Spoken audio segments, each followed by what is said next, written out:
ملاحظہ کریں میرے محترم ناظرین، میں آپ کو حدیث دکھا دیتا ہوں میرے بھائی، میں اس کو فل پیج کرتا ہوں تاکہ آپ کو نظر آ جائے۔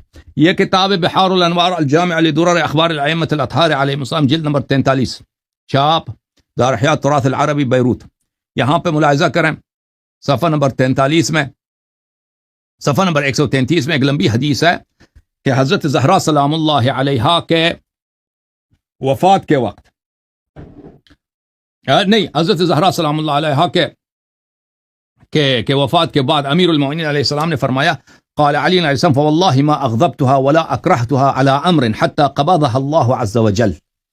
اللہ کی قسم میں نے حضرت بی بی فاطمہ زہرا سلام اللہ علیہ کو کبھی کسی بھی بات پر غضبناک نہیں کیا، اور نہ کسی بات پر بھی ان کو کبھی مجبور کیا ہے، یہاں تک کہ جب تک ان کی وفات ہوئی ہے کبھی ان کو غضبناک کیا، نہ کسی بات پر مجبور کیا۔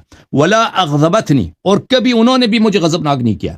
ولا عصت لی امرا، اور انہوں نے کبھی میرے کسی حکم کا بھی مخالفت نہیں کیا، صدیقہ طاہرہ سلام اللہ علیہا نے۔ وَلَقَدْ كُنْتُ أَنظُرُ إِلَيْهَا فَتَنْكَشِفُ عَنِّي الْهُمُومُ وَالْأَحْزَانُ۔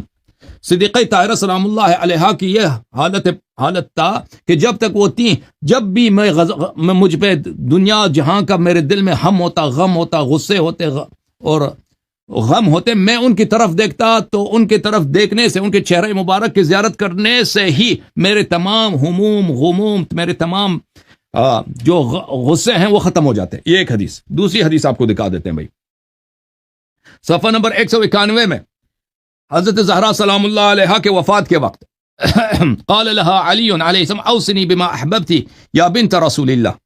حضرت زہرا سلام اللہ علیہا کی شہادت کے وقت، وفات کے وقت، امیر المومنین علیہ السلام نے اپنی زوجہ سے فرمایا کہ اے دختر رسول صلی اللہ علیہ وآلہ وصیت کیجیے، آپ کا کیا حکم ہے، آپ کے وصایا کیا ہیں؟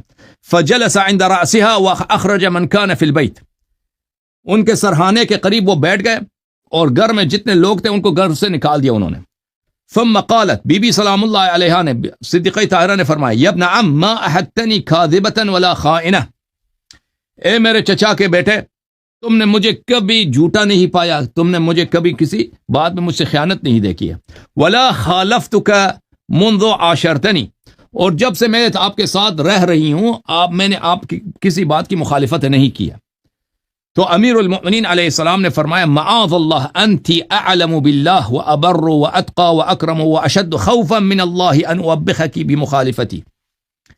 فرمایا کہ اللہ کے میں پناہ مانگتا ہوں، امیر المؤمنین علیہ السلام نے فرمایا کہ آپ کا کیا شان و مرتبت ہے، آپ کا جو علم باللہ ہے، اور آپ کا جو نیکوکاری ہے، آپ کا جو تقوی ہے، آپ کا جو اللہ کے نزدیک جو مقام، بلند مقام ہے، اور آپ کا جو تقوی ہے اللہ سے، یہ مجھے اس بات کا اجازت نہیں دیتا کہ میں آپ کو، کہ آپ نے کبھی میری مخالفت کی ہو، میں اس بات پہ آپ کی توبیخ کروں یا آپ کی سرزنش کروں، ٹھیک ہے، مجھے اجازت ہی نہیں دیتا۔